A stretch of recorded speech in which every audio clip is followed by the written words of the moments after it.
I've never been to a Comic-Con before, so I'm taking you with me on one today. We're off to the capital of Scotland, Edinburgh, where there was supposed to be a regular Comic-Con, but they had to downsize for some reason, so it's a mini one. As soon as we walked in, we were greeted by this stand here with all types of things, and they had a bunch of Pokemon stuff, so we had to start right there. They got loads of cool things, little stickers, Barbies, wrestling figures, they've even got some little kunai thingies. But we hit this little plushie bin straight away. Look at this Pikachu. Oh my god. I couldn't buy it. It was so ugly, but so cute. They had Pokemon cards in a binder, but there wasn't really too much special about them. They had these jumbos from Celebrations in the Celebrations folder. I've got them, I'm not interested. They held all these old, like, half-transparent cards that I really like, but I'm not into collecting them, so I didn't bother with them either. Just had a quick flick through.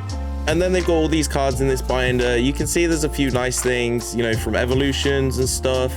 There's nothing really too vintage. It's mostly commons, uncommons, and they're all priced at £1 or £2, which is just too expensive for the cards they are. There was a fancy Mew from Evolutions and a Victory Bell from Jungle, but not too much else to shout about. As you can probably see, I think they left the best cards till the last couple pages.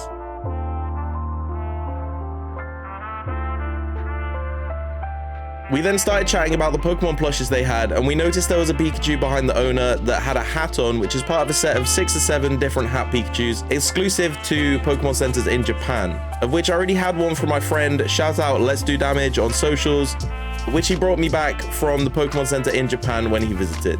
We had quite a long conversation about this Pikachu. The owner said it came from Korea. The labels weren't the same as the one that I've got at home, so I decided to pass. It was £20. Just a bit too expensive. We then found some smaller plushes like Bulbasaur, Pikachu, Leafeon, Flareon, as you can see, but to be honest, most of these I wasn't too interested in, or I already had them. This Flareon's kind of cute, little. This Charmander I probably should have picked up. I really like it. I don't know why I didn't. What else have we got in here? Is that a Umbreon? I've got that one already, unfortunately, and the Leafeon looks kind of weird, so I just decided not to get that one. I think that's fair, and the Pikachu's eyes were crossed, like, I just didn't like it. This little Luigi was cool, though. Walking over to other stands, they have loads of different things like figurines, sealed, not sealed, pop Funkos, badges, pins, more figures of everything you can imagine, graphic novels, and of course, comics. I'm not hugely into my superhero collectibles or anything like that, but I do think all of these are kind of cool. These are all the pins and badges, but I couldn't really get a good view of them because the table was quite long towards the back. These are all the open figurines that some dude had.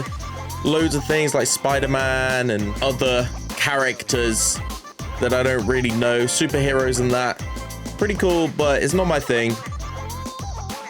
I assume these on the stand are pretty rare, but I know nothing about comics. I bought my first ones here. Nothing major at all, but some I like the look of. Like I said, I know nothing about comics or graphic novels or anything like that. I just never got into it. But a lot of these titles look really cool. X-Men, The Mask, Avengers. And then there was tons of boxes with loads and loads of comics in, all around the shop. Some of them labeled with the type of universe like DC, Marvel, some of them by superhero like Batman, Spider-Man, loads and loads of different things. Thor in the background there, if you just caught that. Kick-Ass, Resident Evil, Daredevil, even Darth Vader comics. Over here we have a ton of replica movie props like Thor's hammer, Wolverine's mask and claws, and Captain America's shields. I love looking at all this movie prop memorabilia stuff. It's really, really cool to see. Even though I'm not crazy into this stuff or collecting it or anything like that, it's really fun to go and see everyone's obsessions all laid out on a table. I do really like the Wolverine mask and claws though. I think that's absolutely sick. And if it was for sale, I might have bought it. I love the C-3PO mask as well. That thing's amazing. Here's some Warhammer stuff. Glad I never got into that. It is a money pit. Pokemon books, which I've had these kind of things as a kid, but I didn't really want to pick them up again. They are cool though. I don't know what these things are next to Superman, the Marvels thing, and the Otomo thing, but it looks pretty cool. Here's some more fun things like volumes of Hellboy, Rick and Morty comics, and a ton of comics all sorted alphabetically. Of course, it starts off with Avengers, and I picked this one up because I like the look of it, but then I realized that all the characters on front didn't look like the Avengers that we know today. So I put it back and I kept having a look through. Here's some Alpha Flight, but I have never heard of this before, and there was so many Alpha Flight comics, and then I tried to pick up a bunch and I just dropped it all. But there's so many of them, and I'd never heard of it before. I couldn't believe it. Dazzler, Cage, I don't know any of these whatsoever, but Fantastic Four caught my eye and I picked up one of these. Sorry for the bad camera angles, I'm still new to this. This whole time I'm looking through them, I have no idea what I'm doing. I'm just looking at the fancy pictures. Ooh, that's cool. And I like this one, I like that one, and scroll. Then there was this guy with shiny Magikarps all over him, and depending on when this comic was released, we don't know whether this was a 1 in 8,192 chance to get or a 1 in 4,096 chance to get. But we don't have the shiny charm, so, you know, we carry on. Then some Lois Lane comics, must be rarer because they're in sleeves. There's just boxes upon boxes upon boxes of comic books here. This is only one store that I've got camera footage of, and it was huge. One guy selling everything behind here worked off his feet. If there's any comic books you saw today that you think I should have picked up, please let me know in the comments. I'd love to find them in the future. But overall, I had a really fun time and it was great to go. I'd recommend if you have any Comic-Con type of things in your area that you also go. And then speaking of shiny Magikarp, look what we found here. A ton of stitched handmade characters like Pokemon.